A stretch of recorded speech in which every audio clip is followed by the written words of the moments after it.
Aí, tá vendo?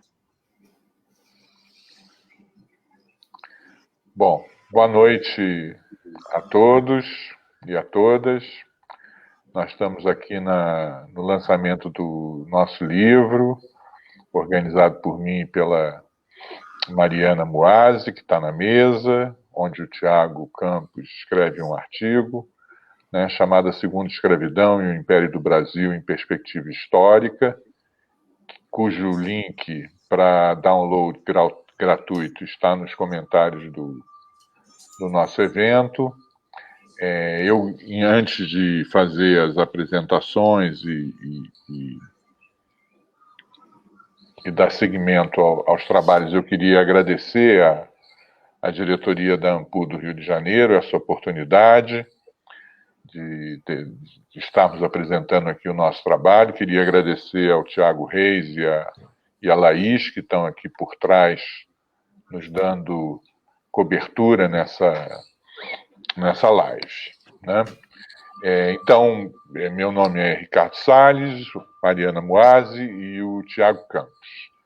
Sem mais delongas, eu vou fazer uma breve apresentação de onde esse livro surgiu e depois vou passar a palavra para a Mariana, que vai falar sobre o livro, e finalmente para o Tiago. Esse livro ele surgiu de um seminário que o grupo de pesquisas O Vale do Paraíba e a Segunda Escravidão, que hoje em dia se chama O Império do Brasil e a Segunda Escravidão, é um grupo de pesquisas interinstitucional, com pesquisadores da USP, da UF, da Unirio, de diversas outras entidades, pesquisadores independentes. É um grupo aberto, é um grupo que foi fundado em 2010, portanto está comemorando 10 anos de existência hoje em dia, e que vem, desde então, fazendo uma série de eventos e atividades, né? Nós temos feito diversos seminários internos, o grupo também está por trás da própria promoção do simpósio que eu e a Mariana organizamos na ANPU Rio, né? Sobre o Vale do Paraíba, o Império do Brasil e a Segunda Escravidão. Como é que é? Segunda Escravidão, o Vale do Paraíba e a Civilização Imperial. Né? É um simpósio temático que nós organizamos já também há muitos anos. Esse ano nós tivemos a nossa 5ª edição, né? Então, esse livro ele foi fruto de um seminário. Esse grupo do Vale do Paraíba, óbvio, e agora o Império do Brasil e a Segunda Escravidão, como o nome diz, né, ele tem um foco, ele nasceu de um foco de pesquisas sobre a importância do Vale do Paraíba, ou como a maioria de nós usa, a Bacia do Paraíba, né, que envolve as regiões de Minas Gerais, São Paulo, Rio de Janeiro e sul do Espírito Santo, na vida econômica do Império, mas também na vida política, na vida social e mesmo na vida cultural, né, do Império, ainda que isso a gente tenha desenvolvido pouco, né? Então, esse grupo ele tem como denominador comum, né, essa importância. Hoje em dia, quando a gente amplia o nome para o Império do Brasil e a Segunda Escravidão, é porque a gente está querendo ampliar o escopo da participação de outras pessoas de outras regiões do Brasil hoje em dia. Por quê? Porque o segundo ponto, o segundo denominador comum do grupo, que não significa que todos os participantes dos eventos e do grupo tenham que concordar com esse conceito, tenham que se amarrar nesse conceito, nada disso, é o conceito de segunda escravidão, para dar conta da escravidão brasileira, norte-americana e cubana do século XIX. Né? Isso foi uma construção que nós fizemos ao longo desses anos de atividades. Em 2016, se não me engano, ou 2015, um dos seminários nossos, nós vimos a necessidade de realizar um seminário sobre o tema da segunda escravidão e o Império do Brasil. Então, nós organizamos esse seminário E esse seminário, então, foi um seminário organizado, teve lugar em 2017, né, na Unirio, e das discussões do seminário originou-se esse livro, né, que a Mariana, então, vai falar sobre ele, e eu passo a palavra, então, à Mariana. Obrigada, Ricardo. Também gostaria de agradecer ao Rio pela oportunidade da gente fazer esse lançamento, né? Esse livro já está no forno, como o Ricardo está falando, desde 2017, com um seminário que nós realizamos na Unirio. Então, na verdade, eu também quero contextualizar, né? Esse grupo ele já tem uma produção de alguns livros. O Ricardo e o Rafael Marquesi organizaram o livro Escravidão, Capitalismo Histórico no século XIX, que teve uma edição brasileira, uma edição cubana e uma edição americana, né? Eu e o Ricardo fizemos uma segunda coletânea também com essa temática, que é o Vale do Paraíba e o Império do Brasil nos quadros da Segunda Escravidão, que foi de 2015. Teve apoio da FAPERJ, e agora esse nosso último lançamento, que é o Império do Brasil e a Segunda Escravidão, pela Casa Leiria, que também teve apoio do CNPq. Bom, como o Ricardo já falou, quer dizer, a ideia desse livro, ela surgiu justamente de alguns temas, né, que os participantes do grupo acharam interessante que fossem aprofundados em um outro seminário. Outra coisa que a gente elaborou como alguma coisa interessante seria chamar pessoas de fora, né, que não fossem familiarizadas com o conceito de segunda escravidão, ou que não necessariamente trabalhassem com o conceito de segunda escravidão, para discutir, né, alguns desses temas. E a organização do livro, portanto, ela obedeceu um pouco essa lógica, né, que foi uma lógica da própria discussão teórica e das pesquisas, né, interna do próprio grupo. Por que eu estou falando isso? Porque, então, o livro ele é dividido em 4 partes principais, que eu vou apresentar aqui para você, né, cada um 3 autores, alguns em coautoria, onde tem sempre um debatedor ou mais de um debatedor em cada parte, que foi justamente as pessoas que foram convidadas, né? Algumas outras participaram, né, do seminário, mas não puderam contribuir, enfim, para o livro, mas a gente tem aqui um final, né, desse debate, que todo mundo pode, portanto, baixar gratuitamente no site da editora Casa Leiria, vai depois ser colocado no chat, né? Então, vocês podem baixar o livro. Na verdade, só para vocês ficarem sabendo, é http://www.editoracasaleiria.com.br, tá? Bom, o livro, então, ele vai ser dividido, né, na primeira parte.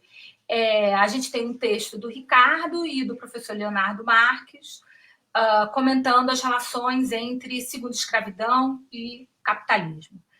O Ricardo utiliza do conceito gramsciano de bloco histórico e salienta a importância dos processos de construção do Estado Nacional e da formação das classes dominantes escravistas nacionais para entender essa segunda escravidão como um sistema próprio, integrado ao desenvolvimento do mercado capitalista internacional. E aí tem um debate com o Leonardo, né, que adota mais uma perspectiva global, na qual a segunda escravidão consiste numa das múltiplas formas de trabalho que caracterizariam esses diferentes espaços de produção integrados no desenvolvimento do capitalismo global do século XIX. O comentário dessa primeira parte é do professor Rafael Marquesi, da USP, né? A segunda parte do livro, né, traz as pesquisas em parceria do professor Luiz Fernando Saraiva e da professora Rita Almico, da UF, e do professor Walter Luiz Pereira, também da UF, né? E aqui nessa segunda parte a gente tem 2 comentadores, o professor Renato Marcondes e o Gabriel Ladrem, né? Essa segunda parte ela vai se dedicar ao tema da diversidade econômica e regional, né? São trabalhos que discutem o conceito da ideia de arcaísmo, né? Dos limites que essa ideia do arcaísmo impõe para a análise dessa sociedade da economia luso-americana nos séculos 18 e 19. Né? O livro tem uma terceira parte, que discute a segunda escravidão e a ideia do período colonial tardio. Né? Nessa segunda parte contribuem o professor Carlos Gabriel Guimarães, também da UF, que busca pensar a economia setentista e a inserção dos negociantes ingleses no Império Colonial Português, trazendo aí o caso específico de um negociante inglês, Joseph and Ralph Guston, né, e da casa comissária deles. Depois, a gente tem um artigo do professor Carlos Leonardo Kelmer Matias, que também trabalha com a ideia da segunda escravidão e a eficiência para analisar as relações sociais de produção escravista à luz do sistema mercantilista. E as contribuições dos 2 professores recebem, então, os comentários do professor Rodrigo Goiana Soares, que é pós-doutorando na USP, né, que vai apreciar esses trabalhos à luz do conceito de segunda escravidão e da crítica da razão dialética do Sartre.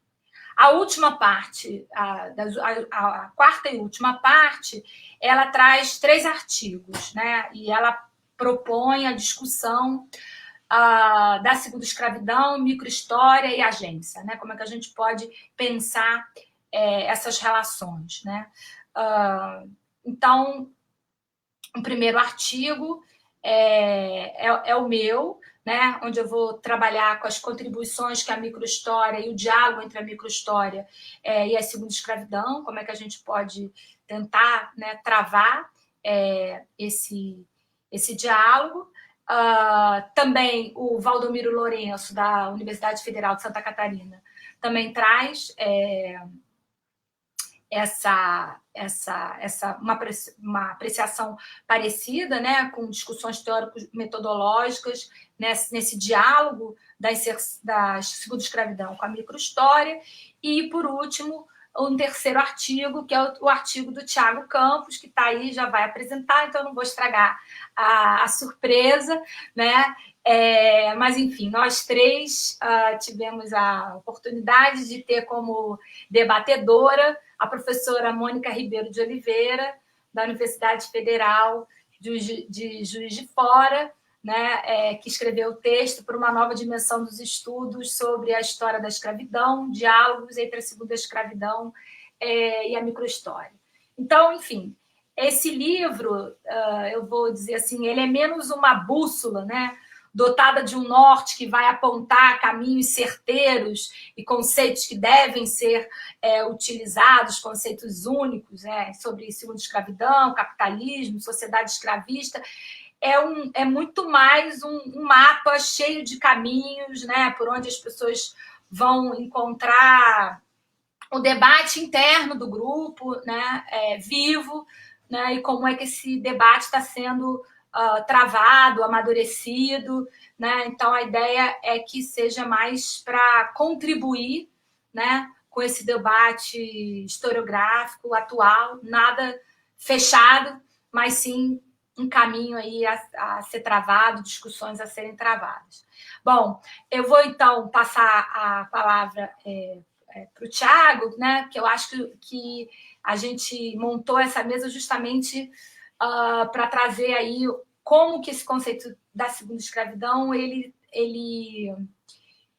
se afina, né, muito também com as pesquisas de arquivo, com as pesquisas, né, sobre a escravidão, então, um pouco para a gente tirar da coisa só da discussão teórica, né, mas ver também como é que ela tem uma aplicação bastante frutífera, né? O Tiago tem um trabalho que foi super premiado, um livro maravilhoso, né, que, enfim, traz aí, portanto, um pouco desse debate colocado com a mão na massa das pesquisas da atualidade sobre escravidão. Então, é esse o recado que eu queria passar por hora para vocês. Baixem o livro gratuitamente, tá? No site da editora Casa Leiria. Obrigada. Antes do Tiago falar, a Mariana já fez a apresentação dele, ótima apresentação. Lembrar a todos que essa atividade concede um certificado e esse certificado pode ser acessado por um link que está aí nos comentários. Vai lá, Tiago. Bom, boa noite a todos. Queria começar agradecendo também a Ampul Rio, a pessoa do Tiago Reis e da Laís, que estão aqui nos ajudando. Agradecer ao Ricardo e à Mariana, que são colegas muito queridos. E agradecer também pela condução do grupo, que a gente chama internamente do Grupo do Vale, né? Na verdade, o Grupo do Vale, para mim, para meus colegas que dele participam há 10 anos, esse ano está completando 10 anos, tem sido um grupo muito importante para as nossas pesquisas, para a orientação e para os debates que envolvem nossas pesquisas. Eu confesso aqui, faço até uma historinha individual. Quando eu comecei a estudar meu objeto de pesquisa, um complexo de fazendas do Vale do Paraíba no século XIX, por volta de 2009, 2010, eu me sentia estudando um objeto talvez démodé, tradicional, atrasado, que, de certa forma, seguia meio abandonado pela historiografia. Então, o meu encontro com o Grupo do Vale, com historiadores profissionais, com jovens estudantes, com mestrandos e doutorandos, foi um encontro super rico e tem sido ainda, a gente acabou de fechar um simpósio, tem sido encontros muito importantes na formulação e no desenvolvimento, não só da minha pesquisa, mas dos colegas, eu acho que compartilham desse mesmo sentimento, e o Ricardo e a Mariana estão à frente desse grupo aí há 10 anos, eu agradeço muito por isso. Na verdade, a minha comunicação, que eu intitulei Segunda Escravidão e História Social, Caminhos de Pesquisa, ela tenta responder, de alguma forma, algumas provocações que eu já ouvi em seminários e também em bancas de mestrado e doutorado, de que o conceito de segunda escravidão, ele não é compatível com a história social, né? Ele quase sempre anda descolado da história social. Na verdade, a minha proposta é pensar, obviamente, no caminho oposto, falando um pouco sobre a trajetória da minha pesquisa de doutorado, né, que eu desenvolvi em parceria um pouco com essas discussões do Vale, mas também com os debates, os trabalhos desenvolvidos nos últimos quase 15 anos pelo Laboratório de História Oral e Imagem. A mim foi muito importante instrumentalizar o conceito de segunda escravidão para pensar a relação entre estrutura e agência em complexo de fazendas do século XIX. Então, eu vou falar um pouco uma história dos bastidores da pesquisa em si, depois a gente acaba entrando por uma discussão mais da experiência histórica, conceitual e dos debates da historiografia. Bom, no meu caso, a análise dos dados precedeu o encontro com o conceito de segunda escravidão. Ou seja, a inteligibilidade das fontes produziu esse encontro e, na verdade, fez ver estruturas históricas que não estavam dadas a priori nas leituras quase sempre exaustivas das fontes do século XIX. Né? Mas o que eu tinha de fato? Né? Eu tinha conhecimento de uma memória muito vívida sobre um complexo de fazendas que se estruturou no século XIX. Essa memória era acionada quase sempre por uma população de quilombos, de remanescentes de quilombos, um campesinato negro que acionava essa memória com muita propriedade e com muita habilidade, com muito sentimento de resistência que o seu passado proporcionava. Então, tinha um pouco o desenho dessas memórias sobre o complexo de fazendas da família Breves. Os inventários, longos inventários, eu trabalhei basicamente com 2 inventários, que somam 14 volumes, mais de 5 mil páginas processuais, são inventários, só para vocês terem ideia, o inventário do José abriu em 1879 e foi encerrado em 2003, é um inventário bastante longo. E um livro de controle interno, na verdade, o que sobrou de um livro de controle interno das fazendas do outro irmão, que era o Joaquim Breves, um livro que dá um pouco a dinâmica do nascimento ao óbito das comunidades escravas. E alguns processos cíveis e criminais. Na verdade, muitos processos cíveis e criminais. Eu trabalhei com alguns processos criminais que davam conta um pouco do funcionamento das comunidades escravas na relação com o governo da escravaria. Bom, a partir daí, a minha ideia inicial era colocar as fazendas de pé, analisar as suas dinâmicas de funcionamento, um pouco a partir desses processos que eu acabei de citar, e compreender historicamente o que aquelas memórias, a priori, apontavam, ou até mesmo qualificar um debate, uma análise mais apropriada sobre a relação entre memória e história. Entretanto, a partir do cenário montado, né, das tabelas já trabalhadas, dos bancos de dados já analisados, ainda era muito estranho a mim como era possível sujeitos como José Breves manter uma fazenda, a Fazenda São José do Pinheiro, em Pinheiral, com 400 cativos em 1880. Para mim era muito estranho aquele dado. Da mesma forma que era absolutamente estranho entender como havia senhores com 3.000 escravos em 1860, 1870. O José Breves era senhor de 1.300 escravos em 1868. A estimativa do Joaquim é mais complicada de fazer, porque ele morre no pós-abolição, mas só para vocês terem uma ideia da diversidade do complexo do Joaquim, ele era dono de 25 fazendas, e nessas 25 fazendas nasceram cerca de 1.300 pessoas de família escrava, quer dizer, de mãe escrava e depois ventre livre, efetivamente. Né? As pessoas não eram mais escravas, mas só para ter uma dimensão do tamanho da escravaria do Joaquim Breves. Então, na verdade, foi aí que o conceito de segunda escravidão surgiu como um instrumento de análise potencialmente revelador para a compreensão da compatibilidade entre liberalismo e escravidão, e também para atualizar em termos não só conceituais, mas na própria experiência histórica, o sentido da escravidão no século XIX. Então, nessa perspectiva, a ideia de segunda escravidão enfocava uma outra temporalidade, né, que é delimitada inicialmente pela dupla revolução, mas também evocava uma outra escravidão, por isso, segunda escravidão, uma escravidão pós-colonial, descolonizada e alinhada a uma nova onda de globalização vinculada à expansão do mercado consumidor na Europa e nos Estados Unidos. Na verdade, essa perspectiva macroestrutural acabou se tornando um instrumento de análise super importante para que eu compreendesse algumas das questões que eu já despachei anteriormente, como o tamanho da escravaria, ou mesmo senhores que detinham centenas, dezenas de centenas de escravos.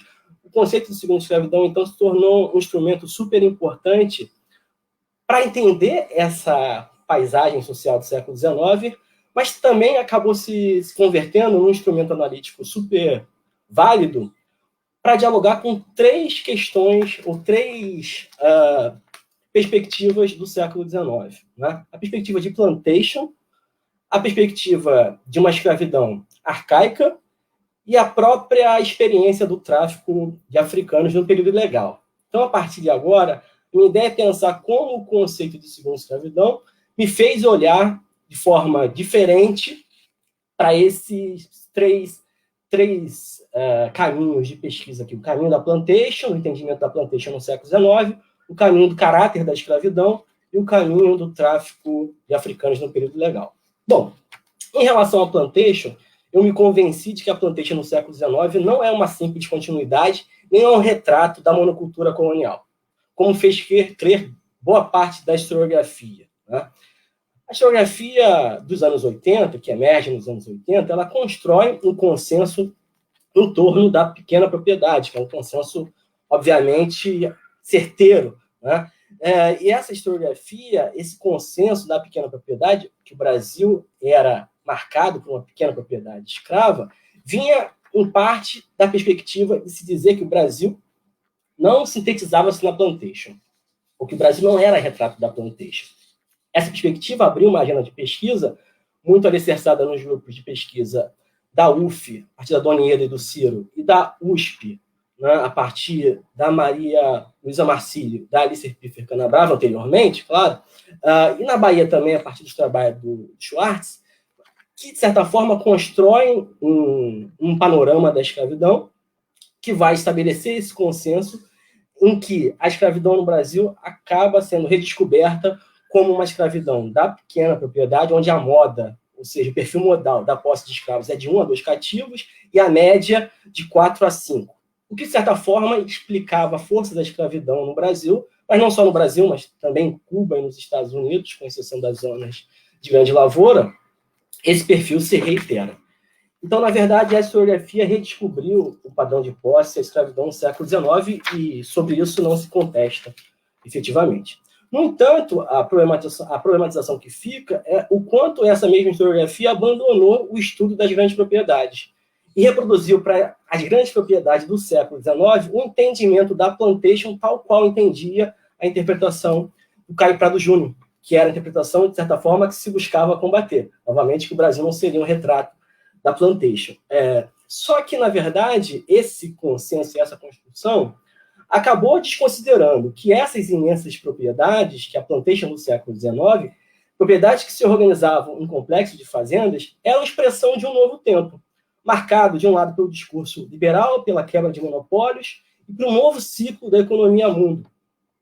Dessa forma, eu argumentei que essas propriedades podem ser entendidas como expressão de um novo ciclo escravista. Então, no meu entendimento, olhar a grande lavoura e a concentração da propriedade escrava pela lente da segunda escravidão fez ver esses complexos de fazendas familiares, com unidades com funções diversas, por exemplo, o complexo da família Breves incluía propriedades para o tráfico de africanos na ilegalidade, propriedades para subsistência e, obviamente, as propriedades vinculadas ao café, tudo no mesmo complexo, né? Propriedades que se integravam. Mas, além disso, e eu acho que esse é o ponto mais importante, olhar para o objeto com o instrumental da segunda escravidão e fazendo essas perguntas permitiu também que nós visualizássemos uma concentração da propriedade escrava em padrões inéditos para a história do Brasil, né?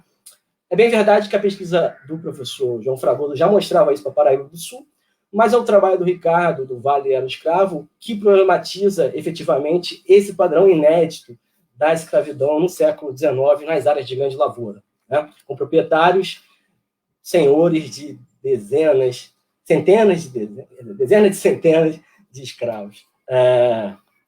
A rigor, a constituição desses espaços integrados à reestruturação da economia mundo, reatualizou em outros padrões a escravidão, e esse é o ponto, redefinindo essa instituição, sobretudo nas áreas economicamente mais dinâmicas do Império, transformando o seu perfil e reabrindo o tráfico de africanos, e essa reabertura, de alguma forma, alarga a sobrevida da escravidão nacional.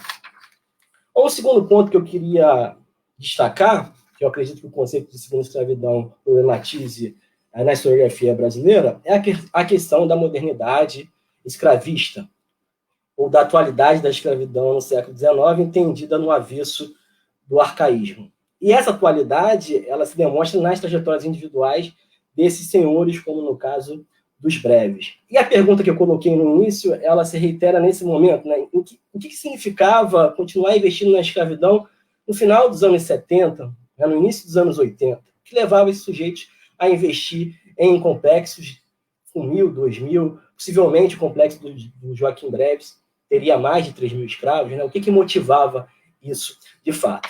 Essa pergunta, ela não é nada original, ela já foi colocada pela historiografia diversas vezes. Talvez a mais recente tenha sido a própria reiteração dessa pergunta num livro do professor João Fragoso, de 2013, em que ele publica parte da tese de doutorado não publicada nos Homens de Grossa Ventura, né? Então, a pergunta não é absolutamente original. Só que, na verdade, a minha resposta, pelo menos o que eu busco construir como resposta, é que retomar, na verdade, a discussão sobre capitalismo e escravidão, não do ponto de vista dos debates do modo de produção, né, da maneira que era feito nos anos 70, mas atualizar a partir da perspectiva da história social, né, pode trazer entendimentos bastante interessantes sobre esse objeto. Aqui, então, eu refuto, a partir do conceito do Leo Tomisch, de que a escravidão era uma instituição moribunda no 800, né, como, na verdade, fez ver trabalhos que, de certa forma, ficaram guardados nos armários da historiografia. Eu só vou me referir a 3 e muito rapidamente. O trabalho do Zé de Souza Martins, né, na verdade, aí é na sociologia, né, do Robert Slanes, até doutorado, muito citada, mas pouco trabalhada, e do Pedro Carvalho de Mello. No trabalho do José de Souza Martins, em especial, me foi bastante importante a ideia de fazendeiro capitalista, né? Mais ainda, isso foi um ponto interessante no diálogo com o conceito do Dale Thomas, a perspectiva de que a expansão da escravidão, ou melhor, desculpa, a expansão do capitalismo gera a reiteração e a redefinição de relações não capitalistas de produção. Quer dizer, essa perspectiva ela é praticamente similar à perspectiva que embasa o conceito de segunda escravidão, que Dale Thomas está retirando do Immanuel Wallenstein. Quer dizer, então, o capitalismo, ao contrário do que se poderia pensar a priori, ele não gera a expansão do trabalho assalariado. Pelo contrário, ele gera a expansão de multiplicidade de formas de trabalho, e aqui na interpretação do Zé de Souza Martins, de relações não capitalistas de produção. Enquanto a tese do Robert Slanes e do Pedro Carvalho de Mello reatualizam a questão despachada pela historiografia norte-americana nos anos 60 e 70 sobre a viabilidade econômica da escravidão ao longo do século XIX. Quer dizer, o Bob e o Carvalho de Mello, debatendo com o Genovese e companhia, afirmam seu investimento em escravos não menos racional do ponto de vista econômico do que a mão de obra livre. Efetivamente, aqui eu não vou entrar nos dados analisados pelo Bob, pelo Robert Slanes e pelo Pedro Carvalho de Mello. Mas a ideia é que investir em cativos era tão ou mais rentável do que outras opções de investimento no final dos anos, até o final dos anos 70, virada para os anos 80. O abandono da escravidão, nesse sentido, que vale lembrar que até o final dos anos 70, de 1870, estava lastreada pelo mercado financeiro, se dava mais por conta de questões políticas e pelo desenvolvimento do abolicionismo nas suas mais diversas facetas, do que por uma incompatibilidade ontológica da escravidão com o desenvolvimento do capitalismo. E aí o que eu achei super incrível é como esses trabalhos ficaram no armário da historiografia, né? Como a historiografia, ao sepultar o debate sobre capitalismo e escravidão, de certa forma, deixou guardado nos seus armários os trabalhos, as interpretações, como a do Robert Slanes e do Pedro Carvalho de Mello, né? De certa medida, é bem verdade também, que o peso da interpretação do arcaísmo como projeto, que, na verdade, reatualiza a interpretação do atraso português para a formação histórica brasileira, tem uma contribuição importante nessa ausência de diálogo com esses dois trabalhos. Na minha hipótese, a ausência de diálogo e a não percepção que um novo ciclo escravista teria se formado distorce o entendimento sobre a formação do complexo cafeeiro e sobre os seus agentes. E por isso, em algumas análises, se produz uma generalização excessiva no entendimento da constituição do Império, ao elidir a especificidade histórica do período marcado, entre outras balizas, pela formação do complexo cafeeiro e pelo reerguimento do tráfico na clandestinidade.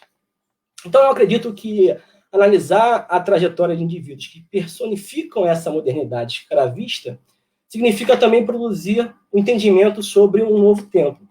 Então, trajetórias como os dos Irmãos Breves, o Zé Bernardino de Sá, que é um dos maiores traficantes do século XIX, ou mesmo do Manuel Aguiar Valim, que foi objeto do livro Resgate, coordenado por Hebe Matos e Eduardo Chinó, nos anos 90, ou ainda a história do Barão de Nova Friburgo, recentemente escrita pelo meu colega Rodrigo Marreto, como essas trajetórias, analisadas a partir da troca de lentes entre estrutura e agência, apontam para essa nova temporalidade caracterizada no Sudeste brasileiro pelo complexo cafeeiro e pelo comércio negreiro na clandestinidade. Ao mesmo tempo, também, denota por um nível muito maior de comprometimento da classe senhorial com a abertura e a sustentabilidade do tráfico na ilegalidade. Então, para concluir, eu tomo aqui um terceiro ponto, como prometido no início, é que se a gente pode falar em segunda escravidão, e aqui eu acredito que nós podemos e ganhamos muito ao falar em segunda escravidão, eu fico me perguntando se também não podemos falar num segundo tráfico negreiro, né? Um novo ciclo do comércio de africanos para a América, reestruturado nos dois lados do Atlântico, sob o constrangimento jurídico da ilegalidade. Quer dizer, essa escravidão, ou essa segunda escravidão, essa escravidão que nasce dessa expansão do capitalismo no século XIX, ela não consegue reerguer o tráfico sem constrangimento jurídico, sem que ele fosse ilegal. Eu estou me referindo ao comércio em escala atlântica. É bem verdade que o conceito do Dale Thomas, a princípio, ele não toca nessa questão do tráfico como um segundo ciclo do tráfico de africanos. Na verdade, talvez porque a própria formulação do conceito estivesse muito atrelada à experiência norte-americana e das colônias inglesas. No entanto, mesmo que ele não considere esse ponto essencialmente, faz pensar também sobre um segundo ciclo do tráfico de africanos, que, embora efetivamente muito mais efêmero, né, se comparado ao primeiro, não tem nenhuma comparação em termos de periodicidade, mas foi muito mais intenso na relação volume-tempo, integrado a um novo mercado de commodities, de capitais, produziu novos agentes da ilegalidade e novos espaços nos dois lados do Atlântico. E, como eu disse anteriormente, impõe a ilegalidade como categoria jurídica, que problematiza no âmbito da política e do direito internacional a própria instituição escravista. Então, na verdade, nas minhas pesquisas mais recentes, eu tenho pensado um pouco sobre como esse segundo ciclo do tráfico negreiro permite que a gente consiga enxergar também novas dimensões do próprio reerguimento da escravidão no século XIX. Para finalizar, em síntese, parece evidente a conciliação do conceito de segunda escravidão com a pesquisa em história social. No entanto, o conceito em si, a rigor, não precede nem prescinde a pesquisa. No revés, deve ser apropriado como instrumento poderoso de análise de fontes diversas que emergem em sociedades que se reorganizam no 800, tendo o Instituto da Escravidão como estrutura histórica basilar, nacionalizada, mas integrada à lógica da economia e ao mundo. A instrumentalização, então, da segunda escravidão com métodos da história social contribui, ao meu ver, esse era um dos objetivos a ser desenvolvidos na tese, uma miragem de uma história total. Igualmente, para entendermos a complexidade de processos históricos em suas múltiplas dimensões. E aí, vale lembrar, evitando estendermos abstrações históricas, ou melhor, abstrações teóricas, para além do nível das experiências históricas. Então, na verdade, retomar aquelas velhas temáticas que eu achava que era velha há 10 anos atrás, com outras lentes conceituais, a exemplo do complexo cafeeiro, do caráter arcaico da escravidão, ou mesmo do tráfico de africanos, eu acho que ainda podem desvelar dimensões encobertas ou ignoradas do Império do Brasil no 800. Bom, eu acho que é isso. Muito obrigado a todos aí pela atenção. Obrigado, Tiago. Obrigado, Mariana. Existe aqui uma pergunta para vocês dois e uma pergunta para mim. Quer dizer, na verdade, tem duas perguntas para o Tiago. Para o Tiago e para a Mariana, né, o caráter econômico do conceito fica bem claro, mas vocês poderiam indicar caminhos para aplicação no campo social? A microhistória é um caminho, né? Ainda para ir mais especificamente para o... Eu vou responder já pelo Tiago para Edith Moraes, pergunta se a família Breves é a mesma de Mangaratiba. E para mim, a pergunta é como o grupo de pesquisa se articula ou pensa se articular com os pesquisadores que estudam a escravidão no Nordeste, cuja dinâmica foge ao que se observa no Sul-Sudeste. É possível aplicar o conceito lá nesse mesmo período? Eu vou responder primeiro, depois eu passo para vocês, tá bem? O Tiago falou bem, quer dizer, o conceito de segunda escravidão é um instrumento de análise, ele não é uma resposta, ele é uma forma de formular perguntas, né? Entre nós que usamos o conceito de segunda escravidão, existem interpretações distintas, como a Mariana falou, e acredito que surjam mais interpretações, né? Para mim, por exemplo, a segunda escravidão representa, antes de tudo, uma época histórica da escravidão no século XIX. Então, para mim, toda a escravidão do século XIX é a segunda escravidão, puxada pela plantation, puxada por essa, mas toda. O sujeito tem um escravo, ele tem um escravo porque tem a segunda escravidão, porque tem uma articulação que é a segunda escravidão. Então, nesse sentido, o conceito serve também para explicar, não o Nordeste em especial, mas a história do Brasil, a história do Império. É claro que no Nordeste e em outras regiões e em outras categorias sociais,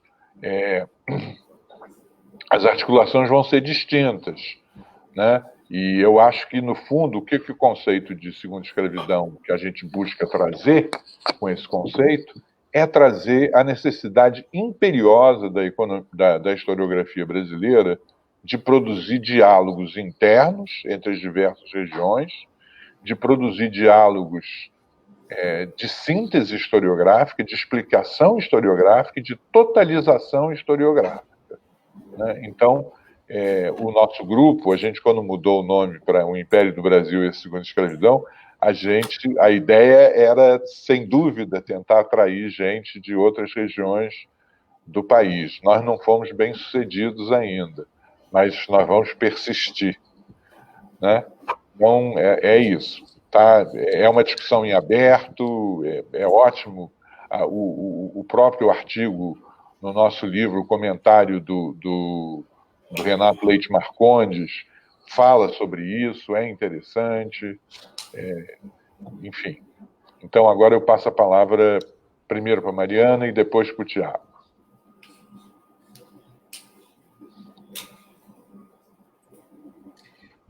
Bom, primeiramente, obrigada pela pergunta. Bom, como eu falo no artigo, né, a gente tem aí um caminho a ser percorrido, né? Eu acredito muito nessa relação entre estrutura e agência, né? Alay e Leviotti. Acho também que a história social ela não deve prescindir das suas relações com a economia, com a política, né?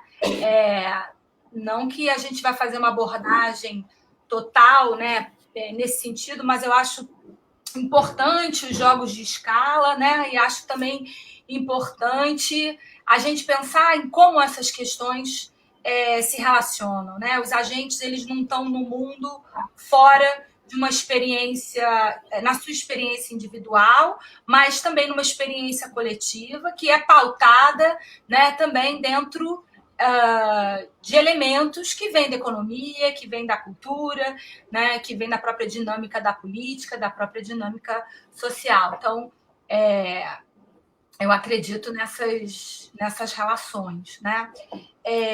Bom, eu acho que como um conceito surgiu, né, a partir das pesquisas do Dale Tomitt, que é um historiador, né, que tem uma pegada ligada à economia mais forte, né? Ele é um conceito que nasce com essa proposição de pensar, né, em relação ao sistema mundo, em relação à economia, uma história global, etc.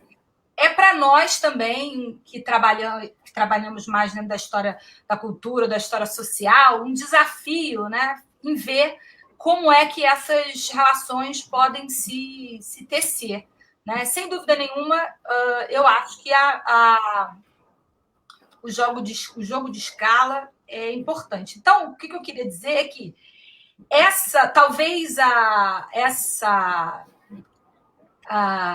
esses estudos do social sejam que no grupo, né, eles são... É claro que os estudos de uma história mais econômica, de uma história mais política, eles da história política também já avançaram, né, mas também vieram avançando nessa massa de pesquisa, né, aí eu estou falando já de Brasil, que nós aqui estamos tocando. Acho que cabe agora também avançar nesses estudos do social, da cultura, dessas relações com a política e com a própria segunda escravidão, né?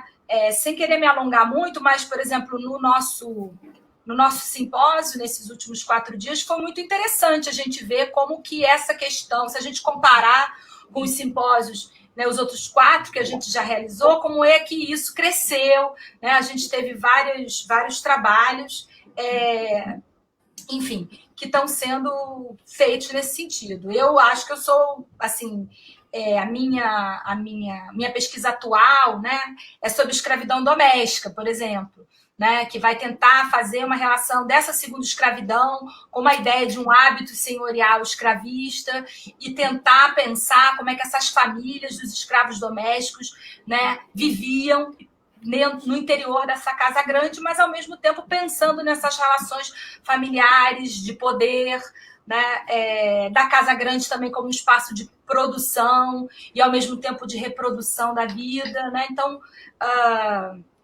enfim, também nessa temática mais cultural, né, também desenvolvi há pouco um artigo sobre as exposições internacionais, né, onde é que essa questão do moderno também e de como o Brasil se mostra, se lança nessas exposições internacionais, tem a ver com essa ideia da segunda escravidão ou com a crise dessa segunda escravidão, né? Apareceram, né, no nosso simpósio trabalhos sobre maternidade escrava em Piraí, dialogando com a segunda escravidão, né? O próprio trabalho que o Tiago apresentou agora muito bem, mas isso eu vou deixar, porque ele também vai responder a mesma pergunta, né? A gente teve um trabalho sobre os médicos de partido nas plantations, também dialogando com essa ideia da segunda escravidão, da Anne Proença, desenvolvido lá na casa de Oswaldo Cruz. A gente tem lá no Unirio a Ana Cláudia Torém falando sobre um pintor, né, que é o Vilaronga, mas que vai pintar várias fazendas do Vale, vários teatros também no Vale, né, uma pintura paretal. Então, como é que essa questão dos bens de prestígio, né, dos pintores, dos artistas, também podem dialogar aí com uma nova sociabilidade, um novo hábitos, né, que essa classe senhorial vai forjando, vai construindo em consonância com essa ascensão e com o capital produzido pela própria segunda escravidão e o café, né? Enfim, então só para a gente mostrar que é um panorama onde a gente está desbravando ainda, né? Ainda tem muita coisa para ser pesquisada, trabalhada, né? E como o Ricardo falou, é um instrumento de análise que nos ajuda a formular perguntas, né? Não é uma... Enfim, essa é a ideia. Também eu acho que essa é a ideia de qualquer conceito, né? Bem usado. Então é isso. Mas estão todos convidados a nos ajudarem nesse diálogo de pesquisa. É isso que a gente quer. E só falando do Nordeste, eu vou aqui, estou catando aqui nos meus arquivos, depois eu vou entrar. Eu apresentei um trabalho num congresso fora e tinham 2 pesquisadores, se eu não me engano, de Pernambuco. Eu vou localizar aqui o nome deles. Eu acho que uma era a Viviane, lá da Federal de Pernambuco, se eu não me engano. E eles estavam justamente com essa questão, né, da segunda escravidão no Nordeste, como trabalhar com a segunda escravidão em áreas que não são essas áreas centrais, né, que o Dale vai, digamos assim, exponenciar na primeira ideia do conceito, né? Então, como trabalhar com esse conceito em outras áreas. Então, essas também são perguntas que ainda temos aí um bom caminho para seguir e só novas pesquisas vão ajudar, né? Então, estão todos convidados. Obrigado, Mariana. Tiago. Bom, eu acredito que a Maria e o Ricardo já tenham comentado e respondido boa parte das questões. Eu estou absolutamente de acordo que a segunda escravidão é um tempo histórico, muito tempo histórico. Mas acho também que os conceitos, na perspectiva da história social, os conceitos não devem prescindir, ou preceder também, a análise de fontes, né? O trabalho com as fontes, com a relação entre estrutura e agência. Então, assim, apontar caminhos é sempre muito complicado, mas eu acredito que tem algumas balizas que a gente deve levar em consideração. Eu acho que se você tem um conceito fechado e você vai aplicá-lo antes de trabalhar com seus agentes e as suas fontes, a chance da sua análise furar é muito grande, né? Então, eu pensei a segunda escravidão e continuo pensando como tempo histórico e também como um conceito que me ajudou a entender algumas questões que eu despachei e, na verdade, me ajudou a formular outras questões. Eu concordo absolutamente com a Mariana, penso a história dessa forma, da forma que o Ricardo disse também do tempo histórico, que Mariana se referiu à estrutura e à agência, né? Essa é a história que eu gosto de fazer, né? Eu acho que os agentes não entendem a história, muitas vezes, assim, traduzir o que está na documentação sem um aporte teórico geralmente gera também distorções, né? Eu sempre que eu ia fazer uma piadinha infame, mas todo mundo tem um tio bolsonarista na família, eu tenho o meu, Milico, que acha que conhece a ditadura militar, já me indicou livros, inclusive. Aí ele viveu a ditadura militar, mas efetivamente ele não conhece, ou não conheceu efetivamente o que foi a ditadura militar, né?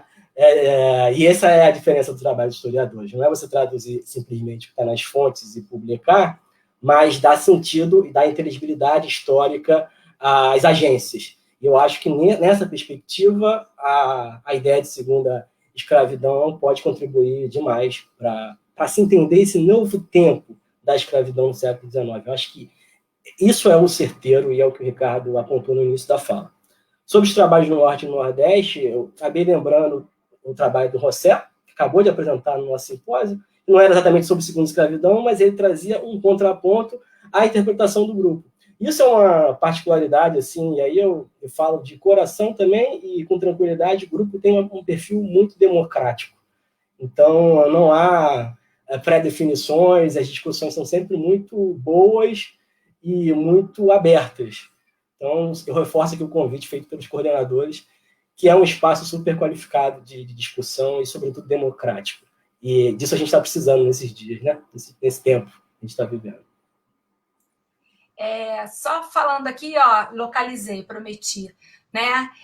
O Luiz Coceiro e Rejane Valdano da Silva. Eles apresentaram um trabalho sobre o Maranhão, sobre a comunidade, sobre escravos fugidos no Maranhão, né? Trabalhando com o conceito de segunda escravidão.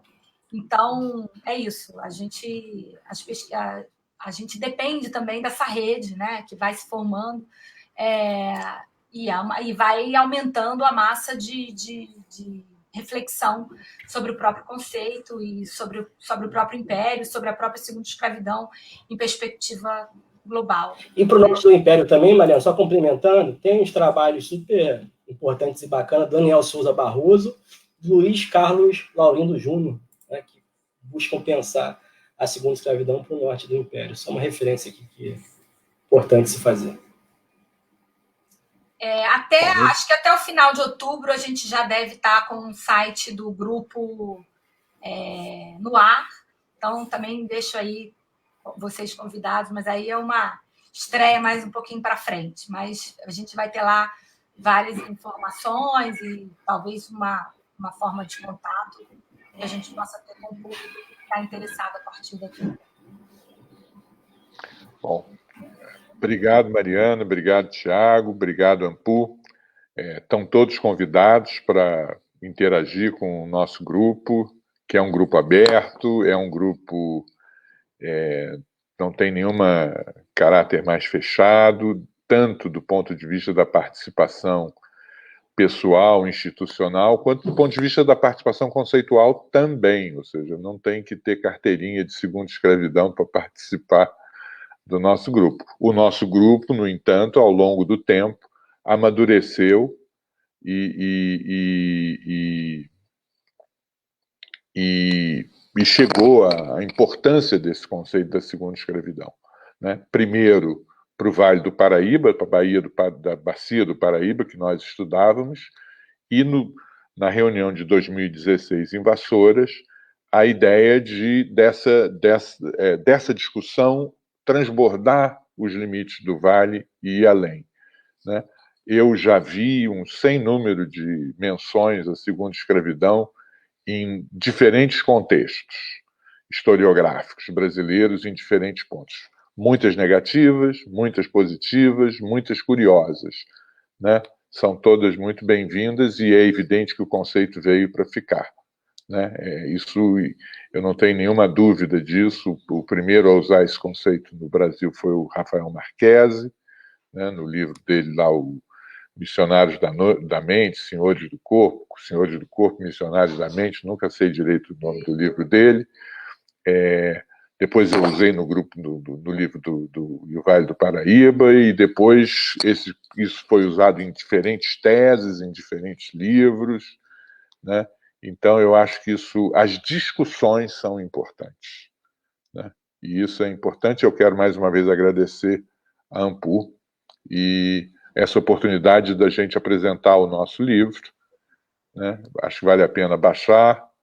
E muito obrigado a todo mundo que teve paciência de nos ouvir aí. Obrigado.